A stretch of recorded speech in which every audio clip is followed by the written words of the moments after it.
سنو پیاری، کبھی تم نے اللہ سے دل سے دعا کی ہو اور پھر تمہارے دل میں یہ سوال آیا ہو کیا میری دعا قبول ہوئی ہے؟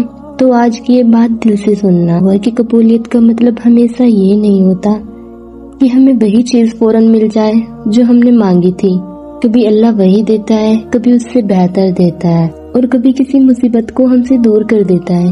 لیکن دعا کے بعد کچھ خوبصورت اثرات ایسے ہو سکتے ہیں جو تمہیں اللہ کے اور قریب کر دے۔ پہلی نشانی، دل میں سکون۔ اگر دعا کرنے کے بعد تمہارا دل ہلکا ہونے لگے، اللہ پر بھروسہ بڑھنے لگے اور تمہارے اندر یہ یقین پیدا ہو جائے کہ میرا اللہ میرے لیے بہتر فیصلہ کرے گا، تو یہ اللہ کی طرف رجوع اور توکل کی خوبصورت علامت ہو سکتی ہے۔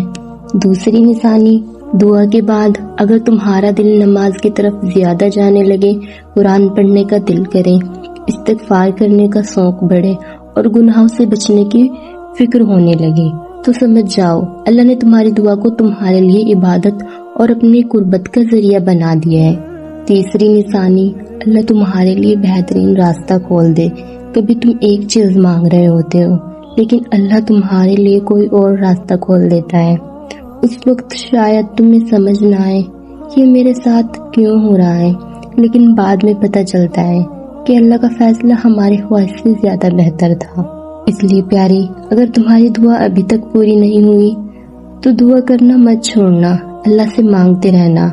ہو سکتا ہے تمہاری دعا کا جواب راستے میں ہو سکتا ہے اللہ تمہیں کسی بڑی تکلیف سے بچا رہا ہو، یا ہو سکتا ہے اللہ تمہارے لیے اس سے بھی بہتر کچھ لکھ رہا ہو۔ بس ایک بات یاد رکھنا، اللہ سے کی گئی کوئی بھی سچی دعا بیکار نہیں جاتی۔ تو اگر تمہاری بھی کوئی دعا ہے جو تم دل سے چاہتی ہو، آج پھر سے اللہ کے سامنے ہاتھ اٹھانا اور کہنا، یا اللہ اگر یہ میرے حق میں بہتر ہے تو مجھے عطا فرما، اور اگر میرے حق میں بہتر نہیں تو مجھے اس سے بہتر عطا فرما۔ سنو پیاری، دعا کو وقت لگ سکتا ہے مگر اللہ کی رحمت کو نہیں۔